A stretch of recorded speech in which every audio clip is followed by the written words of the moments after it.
So All we right. will. So Here Kevin we going are. first, and something to watch for with Kevin. Josh probably would be. The He's a time. very good player, but time management, right? Yeah, I think so. We'll see. We'll see if he's worked on that a little bit, but otherwise it's very interesting. You're on the edge of your seat when you watch Kevin play. It's like, what is he gonna do? Oh my god, he has no time left. Um, all right. Yeah, we'll just So have to see. And this is a first move that you could imagine Kevin taking a while on, but okay, he exchanges R. What do you think of that let me choice? let me let me go to the game. Sorry, I was just refunding the people that did Okay, yes, impressions. they'll get their Um, impressions later. um, Um, so I'm not I'm not watching the so right so game. his Sorry. rack was Ragers with an I, like Gary's with two R's. Um, Oh, really? So he And kept he a G? exchanged R, leaving Yeah, a no. Grise, yeah, Sagier, something, Nope. however you would express it. Nice, nice. He's gonna get Gyrosol for He will be Gasolier, bingoing. Saraglio for 60 or so points. Not Yeah, worth I it. I don't know about exchange R there. Does it really bingo enough? Oh man, that's tricky. Only if your Um, opponent plays. And okay, so very interesting concept in yeah, Scrabble. talk us through that. Oftentimes, in top level play, you'll have people exchanging very short, which means one or two or maybe three tiles to start the game off, trying to build towards a bingo immediately. And as we see, Gyrosol comes down. Um, this does happen often enough that there's this sort of meta game involved where it's just like this strategy within a strategy. Is if your opponent opens with a short play or a short exchange, you're very likely yourself to sacrifice some points to also play short or maybe exchange yourself because you don't want to give your opponent any tiles to play through. Because as we know, you might draw a 7 letter word or you might not, but having tiles on the board to play through, especially when it's the only play on the board, such as aioli, you get that A, that I, that O, and that L. Those aren't the best of tiles, but any play is increasing the chances of your opponent getting a bingo down on the next turn. So it does happen quite often that we'll see a couple of exchanges to start a game off because people are playing chicken with each other and they don't want to give the tile that their opponent needs. It's kind of this human thing where it's like, oh, if I hadn't given him that tile, then he wouldn't have bingoed, like that sort of thing. So aioli does come down. I actually would have exchanged after an exchange one. If I were Frank, I would have exchanged because aioli kept IU. That's really not a great leave. Yeah, we So you saw that really, before with the Steve game, right? yeah, He had the cruisier turn. yeah, Um, exactly. You really don't want to keep the IU leave. That's a terrible combination, and especially if you see your opponent is really close. If you're exchanging one tile and you're not really close to a bingo, I don't know what you're doing. You're probably trying to emulate me or something. Like that's a very trolly thing to do. But hey, Scrabble is full of possibilities. So I I'm down to see some very weird plays, opening plays, yeah, because that's that's that's somewhere the where people can really mess with their opponents. That's the problem. If you're trying to rely too much on inferring what your opponent is up to, they might have just misled you and you might overreact. So it's this crazy situation where you put some emphasis on what your opponent does, but you don't want to rely on it too much because you might get screwed. Totally. Yeah, and it's some of my favorite positions are those where a move hits the board that's incredibly counterintuitive that involves breaking all of the rules that we typically learn in Scrabble and nevertheless has a coherent logic, may even be just the best choice of any play. I love moves like that. So when we see one, we get very excited, the two of us, and I'm sure many of you guys watching when we see a play like that, it makes us very happy because it's fun, it's unique, and it's a great showcase of what makes Scrabble so rich strategically. Is all of these situations that do come up time to time. You always have to be on your guard. You're never sure when the next one is going to come up, where you have to go way outside the box to find the best play.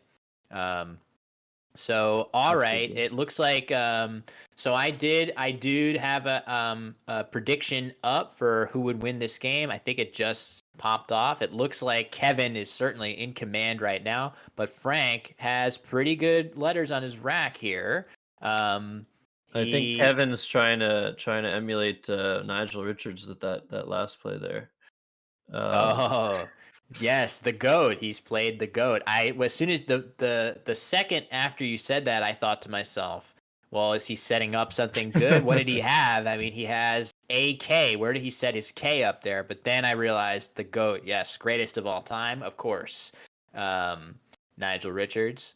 But yeah, so some suggestions of overlapping plays that would have made Oak, I think. Yeah, there were some possibilities of playing Oak parallel to Hying, setting up that ski hook. Um, but yeah, in this dictionary, no Kai, so you would have to avoid plays with that. Cesar says, "Why am I playing like such garbage?" I think there I are don't think that's true either. extreme. Yeah, first of all, Cesar, our lead developer of Woogles.io, in basically because of heroic efforts from Cesar, from right behind you, and from Lola. Um, those three are the reason that we're here playing this amazing tournament today. Um, but perhaps Cesar, it's because you've been sleeping 2 or 3 hours a night for the last 3 nights, getting tournament mode ready, and are troubleshooting the tournament. Literally, I'm seeing the text thread of Cesar constantly doing fixes behind the scenes. Maybe that has something to do. I think Cesar is playing at the level he usually plays. So if he thinks that's Ooh, garbage, there's just there's a lot more work to do. But I think focusing on making sure this tournament runs smoothly as it is, it's running amazingly smoothly. I think the troll. no, I really think that's more important than than the individualist trying to play super well thing because honestly, Yes. without Cesar, we would be nowhere. I mean, I'm really working on those backhanded troll compliments that you excel at, Will. I don't know if I'm doing That that. was a good one. That was a good one. I do like that one. So yeah, I just I want to be nice to poor Cesar, who is just going totally above and beyond the call to make this tournament happen. Sketchy So asks, "When's your next stream?" By the way, I'm not sure if he's talking to yeah, Will. who's yeah, Will sketchy? Do you usually mean streams on Mondays, so yeah, probably Thursday. I don't think I have any other streams planned, but I would say my normal Thursday stream, and then we're gonna have stuff coming up next weekend for the World Youth Scrabble Championship too. But for now, Frank is. I think of Frank Tangredi as a very fast player normally, and he's taking a good long time on this move, probably just to make absolutely sure that he's not missing a bingo with these lovely letters here. oh wow, yeah, and we just see the M come down. That's a good play if there's no Interesting bingo. idea. Yeah, that's a really interesting idea. I don't think there was no bingo available there, and I'm wondering if there. I don't think there was a great scoring play there either. So just popping that M down and really ramping up his chance of hitting a bingo to his beautiful leave of Issels or Styles or whatever you want to call that leave. EILSST. He's going to bingo all the time with that leave here. And I Um, do have the numbers for the opening play of Exchange R. Ooh, nice. Um, so the opening rack was AEIGRRS, and exchanging that duplicate R hit 30 of the remaining 93 tiles. Actually, 32 of the remaining 93 tiles in the bag. So that is a bit more than a 1/3 chance of hitting a 7-letter word. And once again, if a play comes down on the board after that exchange, that increases the bingo chances immensely. So it's not that bad. That's usually around the baseline for top experts on when do you exchange one on your opening rack. If you hit more than a third of the time, that's pretty good. Yeah, and again, that's definitely something that if you're a newer player, um, you really want to make sure when you exchange one tile on that first move going for a bingo that it has one of those leaves where you're very likely to see the 7 and 8 letter words that you'll eventually draw. But for players at this level who have studied the dictionary to the point where all of those words with those low point tiles, you would expect to see them very, very reliably, almost like a machine, just spitting them out as soon as you see them. Exchanging one tile and going for bingos in those situations, as Josh was describing, is a great, great way to start the game. So we should see a bingo here, I would think, for Frank. The only thing with Frank is he's such a good natural anagrammer, but I think of him as somebody who is not a relentless studier of the dictionary. And sure enough, I would have expected him to see that word tipless, but I just wondered maybe he would doubt it. This one's really hard. I can never remember if tipless is good or if pitless is good, so I always just Yeah, go with the stipels play, which I do remember is right. PELS, not PLES. But remembering if it's tipless or pitless is really difficult. And I think there are many players that have strategies for this sort of thing. But personally, yeah, I don't. And Pitiless was also available through the eye in Aeoli, but that's a bit worse. But it is a nice flashy play. So No, the poor bot is fine. Mac was not poor respecting the Mac. cooldown. That's all. Oh, is that all? Okay. Yeah, Try again. I've the bot is back up. Mac, give it a try again. yeah. Mac Sorry. Mac doesn't understand the cooldown. Yeah. Anybody? Oh, wow. Nice play. Pre-race. Yeah, it's not what the heck? And that is a fun word. Oh no, Is it's it? because of the prediction. We know about this.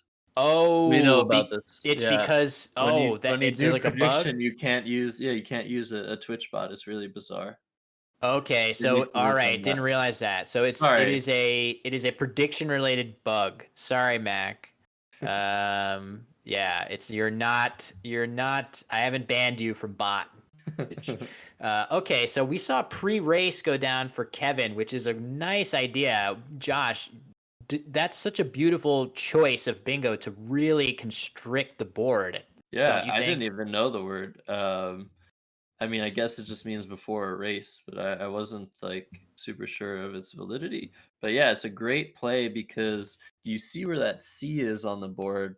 That's cutting off the top and the bottom of the board because there are no two-letter words in NWL that contain a C. Therefore, there is no possibility for Frank to play a bingo down that row K with the E. The only words he can play are up to 6 letters in length, so that's a very defensive choice Yeah, I by love that Kevin, choice. Yep. and it does not really give much back. So it's a great choice. And we see And Lovey come down, trying oh to open yeah. the board a little bit, get rid of the one of the V's. We see Frank had 2 O's, 2 E's, and 2 V's on his rack. So he Yuck, managed yeah. to get rid of the duplicates there, but he still has another V and another O, and those are really not letters he wants to see here with the deficit he's But currently certainly from dealing with. Kevin's perspective, he's winning by a solid bingo like score. But the scary thing for him is Lovey opens up a really nice spot for the S hook, and he doesn't have an S. There's only one more left. So if Frank is able to draw that last S, it's going to be a big threat for Frank to potentially get back in the game. There also is one more blank. So the last S and blank are going to loom large. If Frank is able to get either of those, preferably both of those two tiles, he'll definitely have chances to fight his way back here. And we can see after Java from Kevin that Frank has not drawn those tiles yet. Yeah, and I think I would like to mention that I would have lost a challenge this game for sure so far, whether it be tipless or pre-race or knowing that Lovey takes an S. Those are three things that totally escaped me. So I'm really Oh, glad to have Will on on my side here to yes. keep things flowing, no phonies, because this is a game I am almost certain I would choke because of how weird the words are for me. For me, like, it just Right. happens sometimes where there's a game where it's like, "Is this hook valid? Is Oof. this" Oh my god, okay. So, yeah, Huge, huge Adobe looked like a plays. great play, scores as much as possible.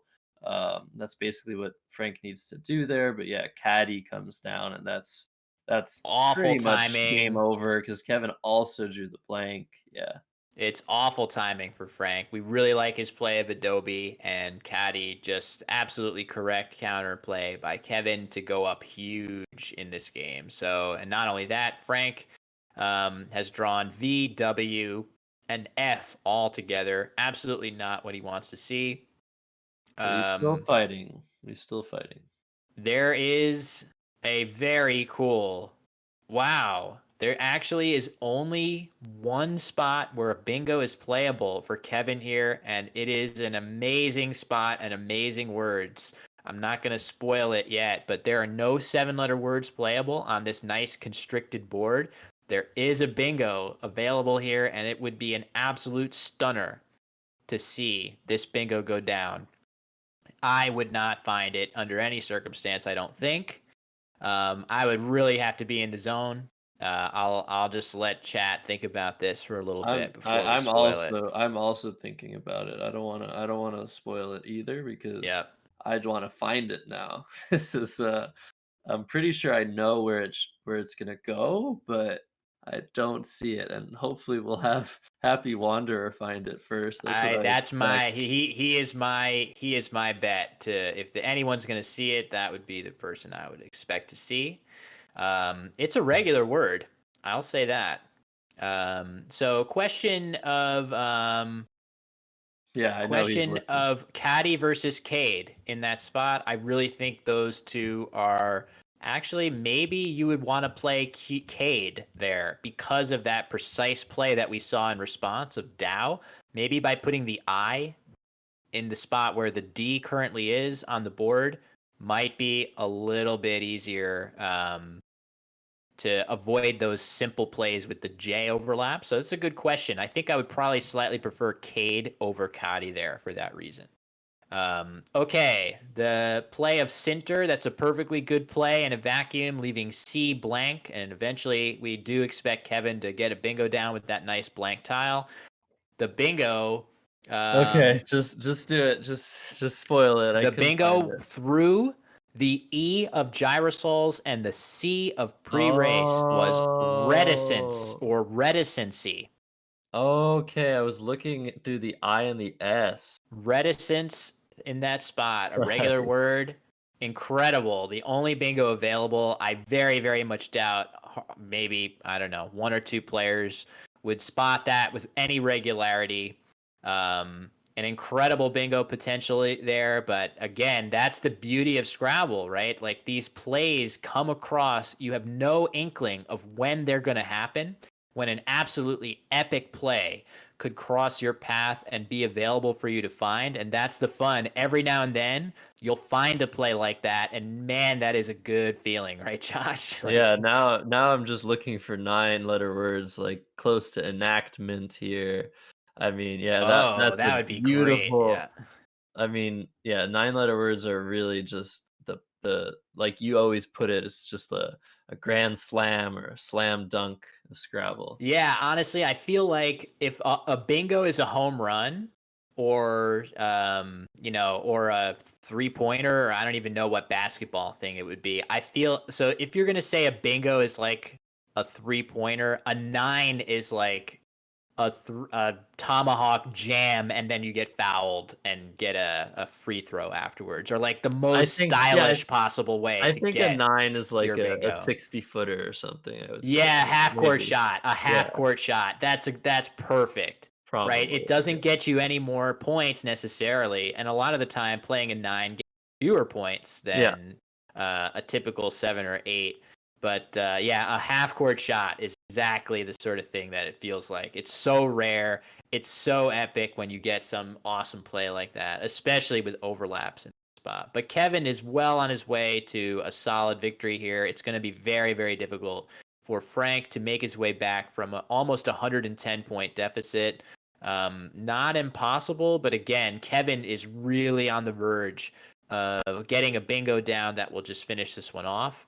He did use his only vowel there. I think that's a reasonable idea. After Frank's play of Fovea, I actually really like that play. It introduces a lot of volatility to the board that he needs. And when we say volatility, Josh, do you have any? Yeah, basically volatility is just creating lots of big spots that really make the variation in what occurs in the game just go blow out of proportion basically. So if you're opening spots on the board that could be hit really really really hard and maybe once in a while will win you the game, that's what volatility is, and that's what you need when you're down by over 100 points basically. Yeah, it's totally. I couldn't have said it better. The Fovea hooks are just so large, right? Like an EX play in that spot would Mhm. be exactly the sort of play that Frank would need. And sure enough, he had EX on his rack. He didn't, I don't think, have a really good play in that spot, but he could have played something with Foveal, like Lexus or Yeah, something. That would have exactly. been a really disastrous play for Kevin. Just Vexel, we like to this play as well. yeah, sure. That's Frank playing very cleverly. There is, oh wow, there's an absolute hammer of a play available here for Kevin in response through that L. I'm not sure we have seen, I think, at least one. Didn't Oh we see man. Endowers? We saw Endowers yesterday come down for Dave Wiegand versus Dave Koenig, a play through a W, hitting two triple word scores. There is a play. It has been mentioned in the chat by Happy Wanderer. Unmolten through the L of Vexel is going to score huge for Kevin Fraley here if he spots it. And even but Um, if he spots it, like, is he gonna be sure of it? In this position, you Frank gotta is be playing sure. such good comeback Scrabble that to make a mistake and play a phony word might just spell disaster. So the fact that Frank is finding these heads up moves to create a lot of volatility, as we just mentioned, it makes Kevin have to be 100% sure of his play before making it. Because if he plays on Molten and it happens not to be a word, it's very possible our dictionaries contain certain words and not others. Um, it might just be, yeah, that might be Frank that triples right after, and then it's game over. Yep. And a great point again by Mac. If you see Unmolten, you know that Frank is challenging it 100% of the time in this situation because an 130-point play is obviously putting this game completely out of reach for Kevin. So there's no way Frank can win if it's valid. It gives him all the incentive in the world to challenge it. So if you're not sure, um, it's probably a tough play to make. But ultimately, Kevin plays Unmeant. If not for the bingo of Unmolten, that would be certainly a very solid play. And Kevin is well ahead here. Um, so let's see. Frank does not have anything. I Nothing. don't really see. There's really no path for him to win here. He has only one tile in the bag left. If there Yeah. were more tiles, maybe if there were more tiles and if the board geometry were a little bit different, like for example, if you took away that M on Mo in the upper left corner, Frank could potentially make a play that opened another triple triple lane and try to get lucky and hit one of the two. But that's not available on this board. So basically, no matter what, Kevin is going to block the L of Vexel and just win the game if Frank leaves that open. Yeah. So, So um, I think we might see something like Befall or Flight or something. I think Frank will just realize that he's in an unwinnable position. Yeah, we see failed. So that'll be it for this game. And Kevin, they're both at 7-5. Kevin moving up to 8-5. with a This lot of is spread too. quite an important game for both of them. They're both in contention. Still has an outside chance. But yeah, it would have been really important to win this game for Frank. So he's gonna have to really put his pants on for the next few games. That's right. Put his comeback pants on. And who doesn't have a pair of pants that they consider to be their comeback pants? Yeah. So tough one for Frank and Very Kevin tough. keeping his hopes alive. So just there Just making sure pairings for round 14 not available yet, so stick with some of the games that we're watching now. Maybe do a little analysis board, and then we will bring a game from the Collins division next round in round 14.